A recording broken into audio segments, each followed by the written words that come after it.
Mata. Little brother. There you go. That's me. What's today? What was saying?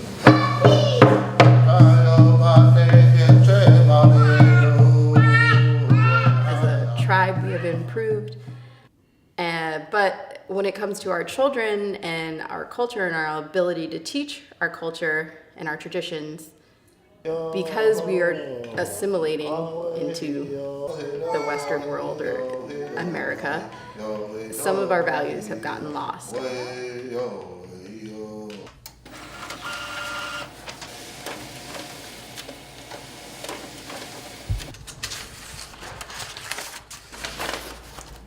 It's a big step for us to have an actual educational facility here on the actual reservation. I didn't have that as a kid, so it's exciting for our kids to have it. They always touch on like Western natives and everything. Meanwhile, we're Eastern Woodland natives that reside right here. You know, we were whaling here, fishing, you know, everything right here. And we're one of the few, you know, tribes that are on our original land. It's a little bit smaller than what we started out with, but like this is where we started at. So to know like our ancestors were right here, that's deep to us, but they don't really carry that in school.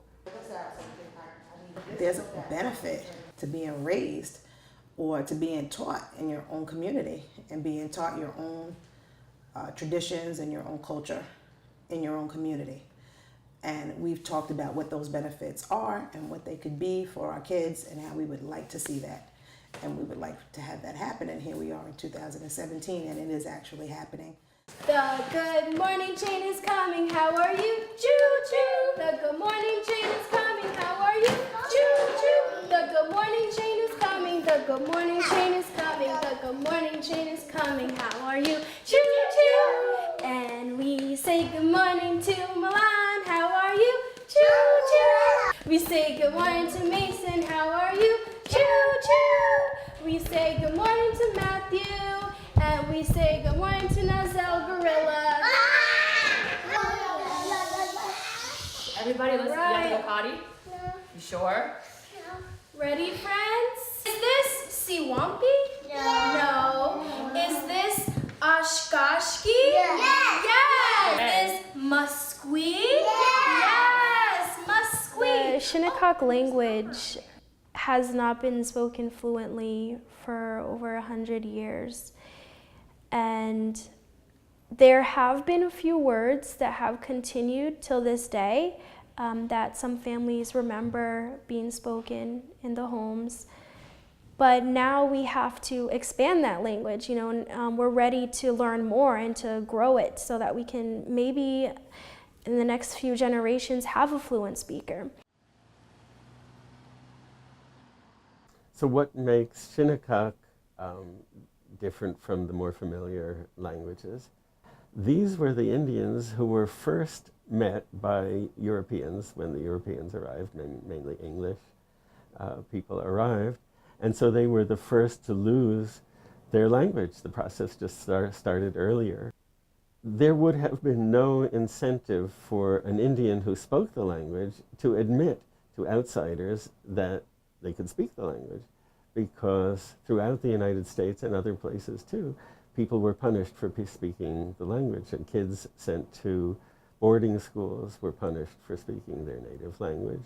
So when I was growing up and going to the public schools, we got our basic education, you know, how to read, how to write.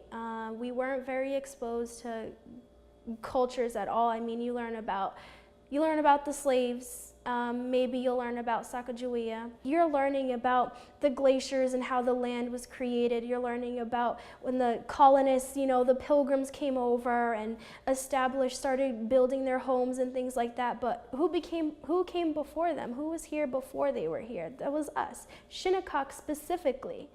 You know, not just the general, Algonquin people, we made wigwams. Okay, that's great, but what else did we do? What did we eat? How did we eat? how do we greet each other? How do we speak to each other? You know, those specifics are really important when you're talking about history. As far as educational wise, like, we didn't really learn about who we are as Native people in, you know, even though it's right there and our reservation is right here in this same town, they still didn't really acknowledge too much, you know, touch too much on our culture and our history, and when they did, it wasn't really correct. So we had to rely on our parents for that. There really isn't that many options out here because it's, you know, Hamptons and we're just this little community here. They don't really meet our needs. Well, they have a lot more money off the reservation. Their homes are, if you take a look at the homes around here, I mean, they're multi-million-dollar homes. On the reservation, we don't have mortgages, or we can't get mortgages from the bank. So our homes tend to be small, and they tend to be quaint, and they tend to always be under construction. There's always something that's being fixed or something that's being built.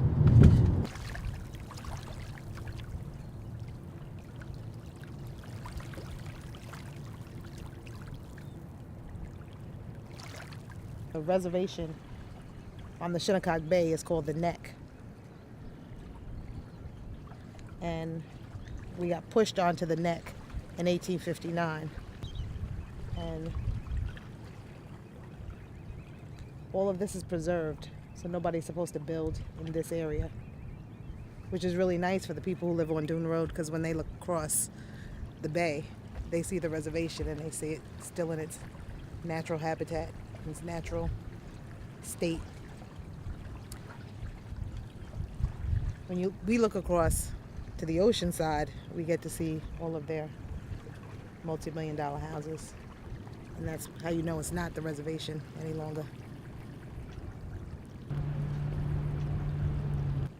We don't know anything about living in mansions. We don't have that experience. That's not our background. I feel a tremendous amount of pride. I feel a tremendous amount of pride that we as a people still exist. Okay, Havana, can you tell us what bird we learned about last week? Robin! Robin! Good job! Good memory. And the robin, he has a red chest and a brown back. And you know what he does to look for the worms? He hops like this. He's feeling for those worms under there. And guess what? For Shinnecock, we have a dance. And it's called the Robin Dance. You guys want to learn the Robin Dance? All right, everybody up. Everybody up, on your feet. Robin Dance.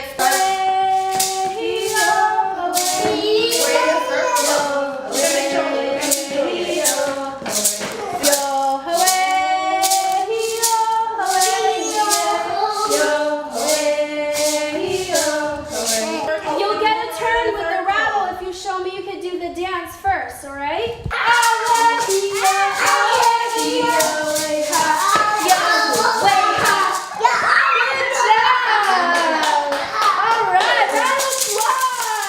We've been a minority for quite some time, you know, in regards to so much, especially education.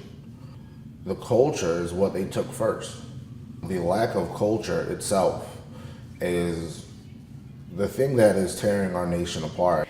So some of the obstacles that we face when it has come to revitalizing the language and culture have been from within our own community. It's been a struggle to, I guess, get our people to realize the importance of these things. For example, we've had surveys put out to the community and asked them, you know, to kind of put in order those things that are important to them. And language and culture wasn't at the top.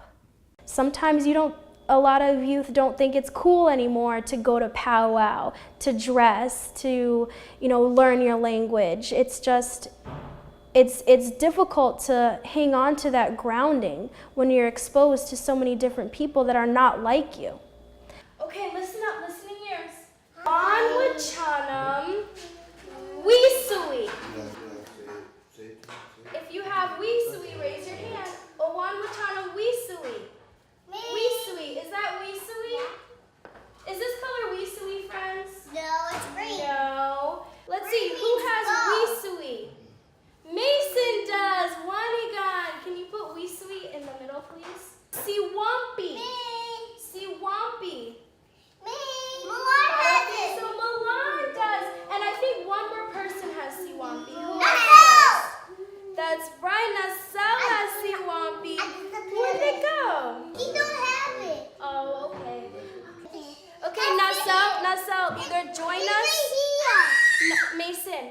Back to your seat. Nasel, you can participate or you're gonna give it back to me and go have a seat. Oh, tabune, Nasel. You have, say, a preschool, as they're doing in Shinnecock, where you introduce lots of vocabulary in the Shinnecock language, numbers, and they play games, and they have words for all kinds of objects around the room and around the community, and kids can learn those. Kids can learn dozens or hundreds of words like that. But that's not the same as the ability to form sentences and have a conversation and talk about the things that are on your mind in the language. Yet, I feel that that is extremely valuable. Even if you only know a few words and you can insert them in your English conversation, it emphasizes to you that you have an identity and you have a history and your community has its own distinctive characteristics. You're not simply just another group of people who happen to live in this area and go to the same kind of jobs and the same kind of schools that everybody else goes to. But you have your own language and your own culture, even if you don't have the ability to function fully in that language.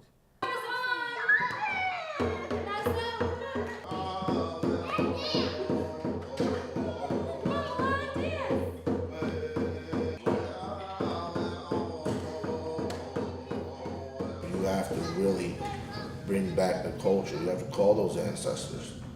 And they can hear us in English, but me, I prefer to say it in our language because that's what they know. They know English later. We knew our language from time immemorial, and we sing that. It's just powerful.